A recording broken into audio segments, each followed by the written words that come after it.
Hello friends, അസ്സലാമു അലൈക്കും. എല്ലാവർക്കും റാബീസ് കിച്ചൻ്റെ പുതിയൊരു വീഡിയോയിലേക്ക് ഒരിക്കൽ കൂടി സ്വാഗതം. ഇന്ന് ഞാനിവിടെ തയ്യാറാക്കാൻ പോകുന്നത് ലഡു ആണ്. കുട്ടികൾക്ക് പോലും വളരെ പെട്ടെന്ന് തയ്യാറാക്കാൻ പറ്റിയ സോഫ്റ്റ് ലഡു. 1 കപ്പ് കടലപ്പരിപ്പ് 2 മണിക്കൂർ മുന്നേ വെള്ളത്തിലിട്ട് കുതിർത്ത് വെച്ചിട്ടുണ്ടായിരുന്നു.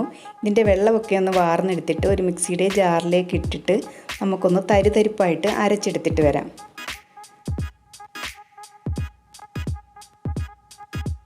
ഒത്തിരി പേസ്റ്റ് പോലെ അരയ്ക്കാതെ ഈ ഒരു തരിതരിപ്പോടെ വേണം നമ്മൾ ഈ പരിപ്പ് അരച്ചെടുക്കാൻ വേണ്ടിയിട്ട്. ഇതൊന്ന് വറുത്തെടുക്കാൻ വേണ്ടിയിട്ട് ഞാൻ ഒരു ചീനച്ചട്ടിയിലേക്ക് കുറച്ച് സൺഫ്ലവർ ഓയിൽ ചേർത്ത് കൊടുത്തിട്ടുണ്ട്.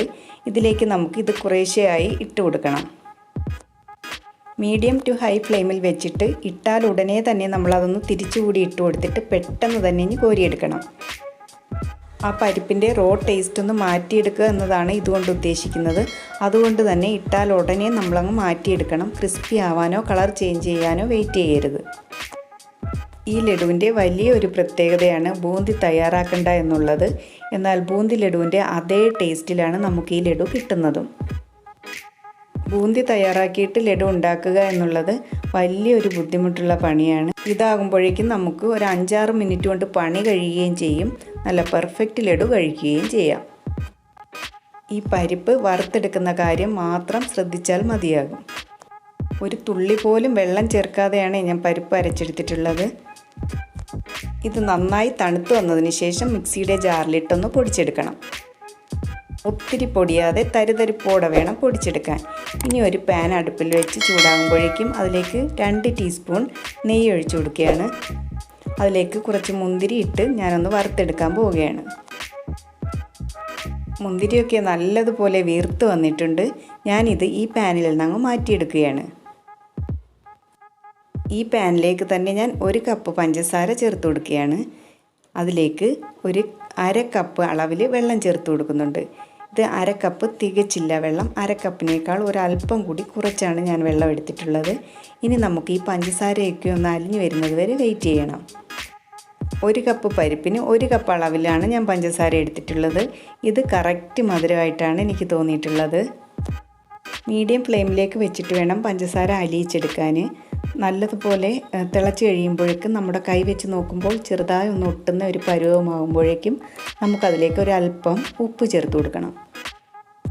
മധുരം ഒന്ന് ബാലൻസ് ചെയ്യാൻ വേണ്ടിയിട്ടാണ് ഉപ്പ് ചേർത്ത് കൊടുത്തിട്ടുള്ളത്.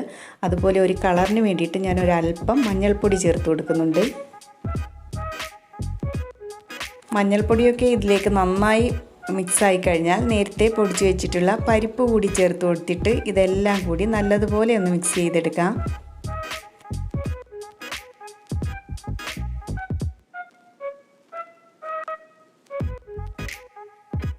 ഇപ്പോൾ പഞ്ചസാര പാനിയൊക്കെ ഇതിലേക്ക് പിടിച്ചിട്ട് ഇത് നല്ല കുഴഞ്ഞ രൂപത്തിലായിട്ടുണ്ട്. ഇനി നമുക്ക് ഈ സമയം ഫ്ലെയിം ഓഫ് ചെയ്തിട്ട് നേരത്തെ വറുത്ത് വെച്ചിട്ടുള്ള മുന്തിരി നെയ്യോടുകൂടി ഇതിലേക്ക് ചേർത്ത് കൊടുക്കാം. ഒരു ഫ്ലേവറിന് വേണ്ടിയിട്ട് 3-4 ഏലയ്ക്ക അല്പം പഞ്ചസാര കൂടി ചേർത്തിട്ട് ഞാൻ പൊടിച്ച് വെച്ചിട്ടുണ്ടായിരുന്നു. അതുകൂടി ചേർത്ത് ഇത് നല്ലതുപോലെ ഒന്ന് മിക്സ് ചെയ്തെടുക്കാം.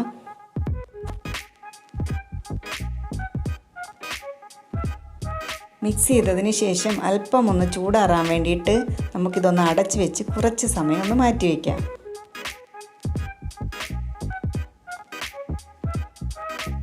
നമ്മുടെ കൈകൊണ്ട് ഉരുട്ടിയെടുക്കാൻ പാകത്തിലുള്ള ചൂടാകുമ്പോഴേക്കും നമുക്കിത് ലഡുവിൻ്റെ വലുപ്പത്തിലുള്ള ഓരോ ഉരുളകളാക്കി മാറ്റാം. ഈ രീതിയിൽ നിങ്ങൾ ഉണ്ടാക്കി കഴിഞ്ഞാൽ പിന്നീട് ഒരിക്കലും നിങ്ങൾ ബൂന്തി ലഡു തയ്യാറാക്കാനായിട്ട് ബുദ്ധിമുട്ടുകയില്ല. ഉറപ്പ് വരികയാണ് നിങ്ങളിങ്ങനെ തന്നെ ഉണ്ടാക്കുകയുള്ളൂ. ഇതിൽ പ്രത്യേകിച്ച് കളറുകളൊന്നും ഞാൻ ചേർത്ത് കൊടുത്തിട്ടില്ല. മഞ്ഞൾപ്പൊടി ചേർക്കാതെ തന്നെ നല്ലൊരു മഞ്ഞ കളർ നമുക്കിതിന് കിട്ടും. 1 കപ്പ് പരിപ്പ് കൊണ്ട് കടയിൽ നിന്ന് കിട്ടുന്ന രീതിയിലുള്ള 15 ലഡു ഞാൻ തയ്യാറാക്കി എടുത്തിട്ടുണ്ട്. കണ്ടില്ലേ, നല്ല സോഫ്റ്റ്, വായിലിട്ടാൽ അലിഞ്ഞു പോകുന്ന ലഡുവാണ്. നിങ്ങൾ ഒന്ന് ട്രൈ ചെയ്ത് നോക്കിയിട്ട് കമൻ്റ് ഇടണേ. എല്ലാവർക്കും ഇഷ്ടമാകും. എപ്പോഴും പറയുന്നത് പോലെ തന്നെ സബ്സ്ക്രൈബും ലൈക്കും ഷെയറും മറക്കരുതേ. അപ്പോൾ ഇൻഷാ അല്ലാഹ് നമുക്ക് മറ്റൊരു വീഡിയോയുമായി വീണ്ടും കാണാം.